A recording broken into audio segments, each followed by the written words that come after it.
management lessons or leadership lessons would you like to share in such a vast journey where you have handled a male-dominated world, and at that time, very few people, very few ladies came venture into the world of personnel management or industrial relations or labor unions or strikes or lockouts, that kind of violent environment.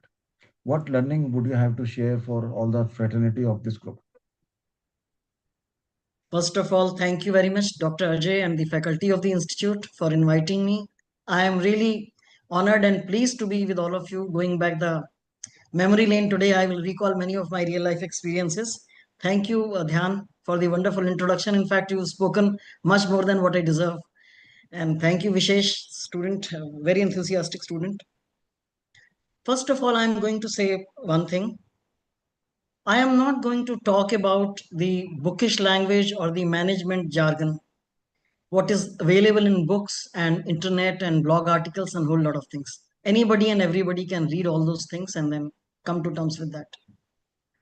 I am going to share hardcore experiences of real life, as what Dhyan said. And my professional journey was, I would say, when I look back now, I would say it was very rewarding. But when I was going through all those experiences in my young age, those were quite a few challenges which I faced. And I am going to share those experience in the storytelling mode so that students find it interesting. We can have question answers either in the end or there and then. I am comfortable with Question both answers formats. in the end. I am comfortable with both the formats. In the end, it's fine. Dhyan, you asked me a question, what management lessons and what leadership lessons I learned. I'll talk about both the kind of lessons. My first view is that all management starts with self-management and all leadership starts with self-leadership. Dr. Singh khush ho gaya.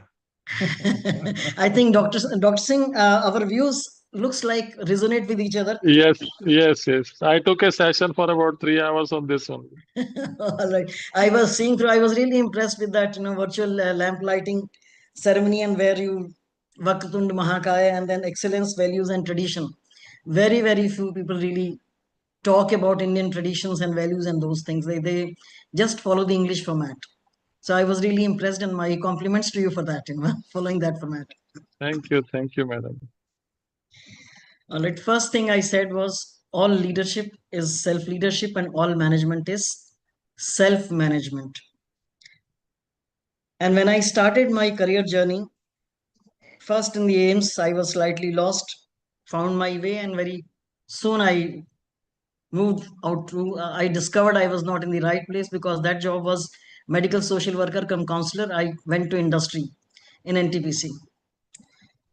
When I said self-management and self-leadership, when I joined, I had 3-4 people reporting to me, but I did not know where the personal files, where the file started. That time in the old era, the file started from the end. You had to start with reading it from the last page, and then there were green sheets, noting sheets, and all that. And how to maintain a file, I really did not know. When I asked a couple of people, they made fun of me. And that was my first lesson to learn. Develop competence in yourself, wherever you join, whatever you do. What happens in that company? What is your role? And how do you do it? That was the first lesson. So in NTPC, I joined in 1984 and the company had started somewhere in 1975, became functional around 80. To know about the company, when some people made fun of me, officer ban ke aa gaye hain, pata to hai nahi kuch. That was the comment one of my juniors who was reporting to me made. And that has stayed with me till date. So my self-learning and self-leadership started. I went around digging into old Almira's files, asking to seniors to give me the Almira keys going to stores. Starting from Office Order 001, first policy letter which NTPC had issued. Till then, till I joined, what all had happened.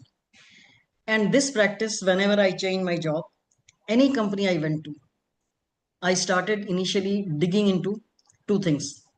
Today is the time of today we are in the digital era. Everything is available on the internet. Companies have websites. That was not the time. Internet was also not there.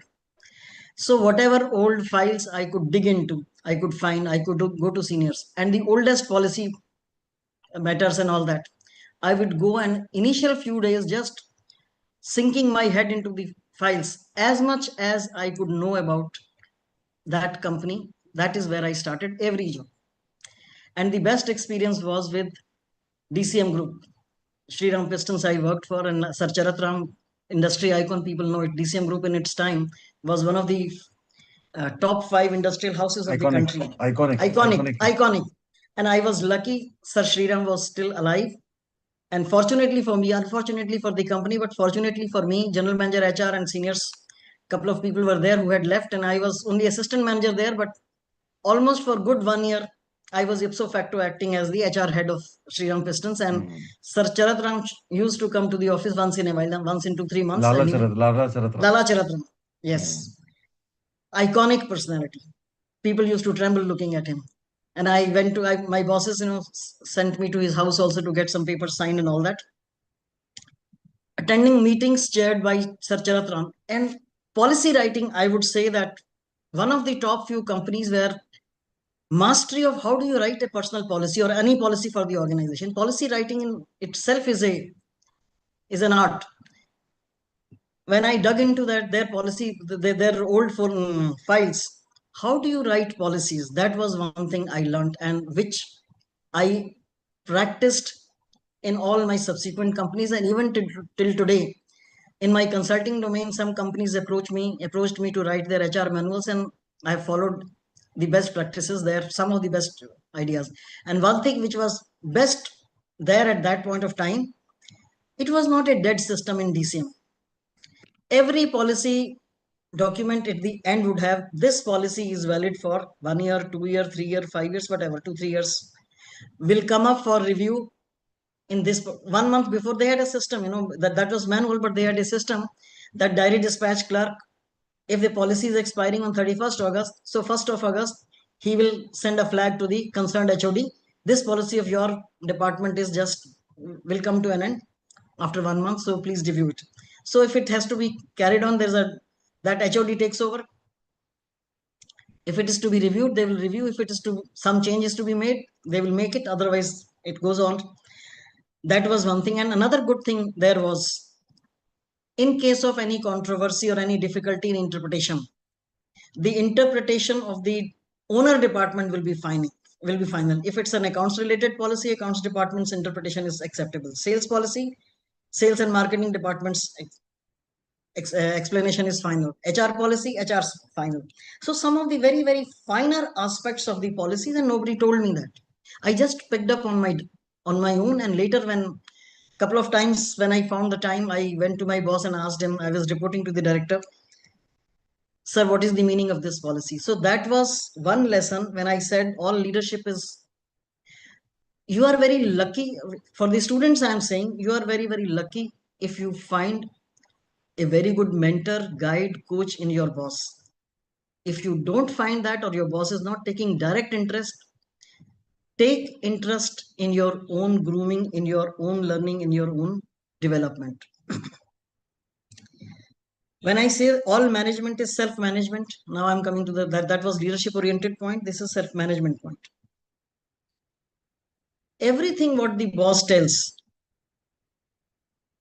you keep on waiting for the instructions. People keep on waiting for the instructions for the boss to give instruction, and then you do it. I believe where required, you wait for the instructions.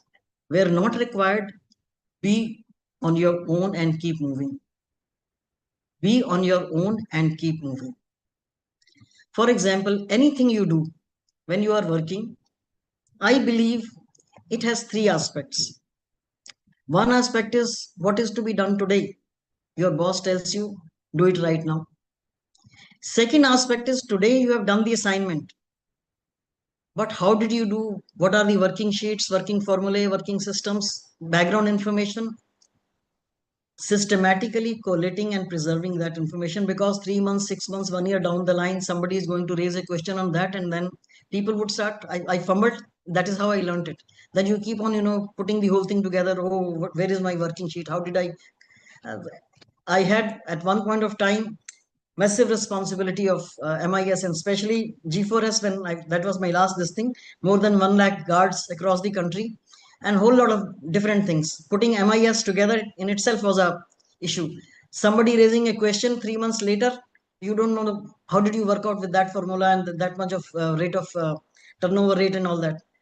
So once you do an assignment, preserving the background working and background information systematically is very important, so that tomorrow, whether you are on that seat or not, any senior person asking a background question, you should be able to answer.